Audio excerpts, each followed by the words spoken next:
موت آتی ہے، انسان دنیا سے چلا جاتا ہے، اس کے بعد جو روح کے ساتھ معاملہ پیش آتا ہے، جو برزخ کا ایک معاملہ میں یہ عرض کر رہا تھا کہ جیسے روح نکل سکتی ہے، روح دوبارہ واپس بھی آ سکتی ہے، اور یہ جو قبر ہے یہ نیند کے مانند ہے، اس لیے بہت سارے لوگوں نے عذاب قبر کا انکار کیا، ورنہ یہ ایسا نہیں ہے۔ میرے اور آپ کے پاس بھی محترم ایک آدمی سویا ہوا ہوتا ہے، وہ دریا کو بھی کراس کر رہا ہوتا ہے، کبھی وہ رو رہا ہوتا ہے، کبھی وہ ہنس بھی رہا ہوتا ہے وہ میرے اور آپ کے سامنے چارپائی پہ۔ اسی طریقے سے جو شخص قبر کے اندر ہے تو قرآن مجید میں النار یعرضون علیہا غدوا وعشیا، کہ صبح اور شام آگ ان کے اوپر پیش کی جاتی ہے، یہ اس سے پہلے ہے، یعنی عذاب قبر کی بات قرآن کریم کر رہا ہے سورۃ المؤمن میں، وہ آل فرعون کے حوالے سے بات کر رہا ہے۔ تو یہ جو شخص ہے یہ قبر میں ہوتا ہے، یہ جو ریڑھ کی ہڈی ہوتی ہے اس کو اللہ کریم سالم رکھتے ہیں، چونکہ مکمل جسم سے آپ اٹھ نہیں سکتے، صرف اس ہڈی سے آپ اٹھ سکتے ہیں، اس لیے یہ مٹی اس کو کھاتی نہیں ہے۔ پھر جب یہ شخص اٹھے گا تو اٹھنے کے بعد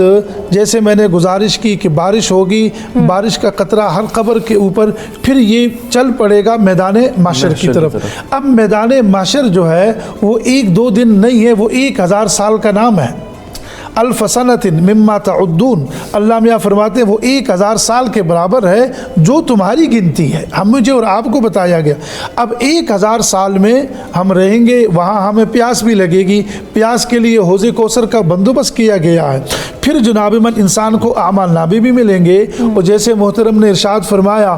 وہ ہر ایک کو یہ بتانے کی ضرورت نہیں ہے کہ آپ کامیاب ہیں یا آپ کامیاب نہیں ہیں، اعمال نامہ ہے، آپ کو کہا جائے گا اقرأ کتابک کفی بنفسک اليوم علیک حسیبا،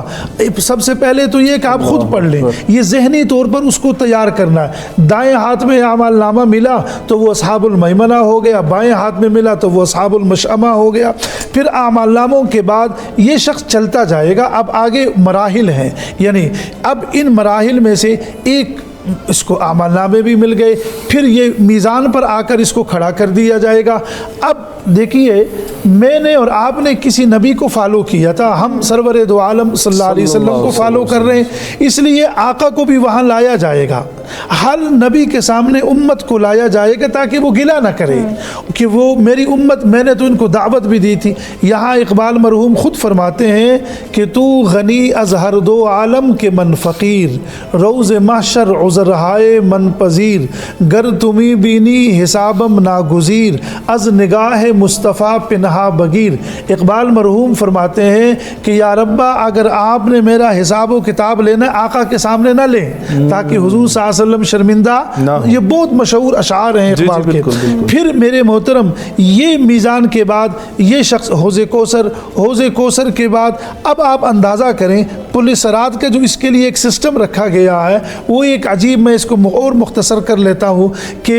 یہ جیسے آج کل کے مری جاتے ہیں کہیں جاتے ہیں، ہم کہتے ہیں جی وہ لفٹ میں جتنے بھی لوگ تھے وہ سب گر گئے، ایسے ہی جو آپ لوگ اس کو وَإِن مِّنكُمْ إِلَّا وَارِدُهَا كَانَ عَلَى رَبِّكَ حَتْمًا مَّقْضِيًّا، تمام انبیاء اولیاء ہر ایک نے اسی سے گزرنا ہے، اہل بیت بھی۔ مجھے اور آپ کو کہا جائے گا کہ نگاہوں کو نیچے رکھو، آل محمد کا گزر ہے،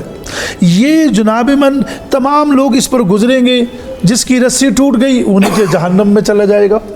اور جو پار ہو گیا تو سامنے جنت ہے۔ جب وہ جنت میں چلا جائے گا تو پھر جنت میں دیدار الہی ہے، پھر یہ جنت اور جہنم کے درمیان میں ایک دیوار بھی ہے جو قرآن مجید میں ہم اس کو اعراف کہتے ہیں۔ یہ اعراف، یہ دیوار وہ ہے کہ ایسے لوگ بھی ہوں گے کہ 10% ان کے اچھے اعمال ہیں اور 10% ان کے برے اعمال ہیں، تو اب ان کے ساتھ کیا کیا جائے؟ یا ایسے بچے ہیں کفار کے جو لڑکپن میں فوت ہوئے، وہ اللہ کریم سے گزارش کریں گے یا ربا ہم بڑے ہوتے چاند کو سورج کو دیکھتے تو آپ کو پہچان لیتے، آپ نے تو ہمیں بچپن میں اپنے پاس بلایا۔ تو یہ جو لوگ ہوں گے جو اس فصیل میں کھڑے ہوں گے، پھر اللہ کریم ان کے بارے میں فیصلہ فرمائیں گے، چلو ان کو بھی کس میں لے آؤ؟ جنت میں لے کر آؤ۔ پھر جب جنت میں اندر جائیں گے پھر اس میں اور بھی بہت سارے اعمال ہیں، ان میں سے پھر ایک دیدار الہی بھی ہے۔ یہ دیدار الہی جنتیوں کے لیے ایک بڑا ایک سرپرائز اللہ کریم جو ہے وہ ان کو دینا چاہیں گے۔ اس کے بعد پھر وہ ابدی زندگی ہے